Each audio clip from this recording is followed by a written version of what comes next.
بسم الله الرحمن الرحيم والصلاة والسلام على سيدنا محمد وعلى آله وصحبه وسلم. أما بعد، السلام عليكم ورحمة الله وبركاته. maanta iyo geed kale waxaan rabaa inaan ka hadlo.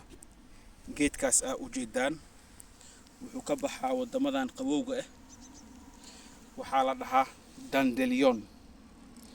waqtigiisa baa la joogaa, waqtigii dandelionka la joogaa oo magaalada aad ugu baxayay. marka geedkan waxa waaye geed oo coos oo kala camal ah oo meel walba iska qabsanayaba. fiyoorihiisana jaalahaas uu eg yahay. waa la cuni karaa, salaatada lagu darsani karaa. xididkiisa laakiin ugu muhiimsan, xididkiisa wuxuu ka hortagaa cudurro fara badan oo aad iyo aad u fara badan. geedkaas la dhaho dandelion. marka geedkaas xididkiisa la soo bixiyaa, waa la qalajiyaa, waa la shiidaa, waxaa laga sameeyaa shah la cabo.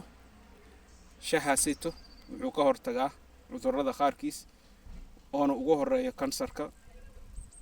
marka waxaan rabaa inaan idinla qaybsado geedkan la yiraahdo dandelion. wassalaamu calaykum waraxmatullaahi wabarakaatuh.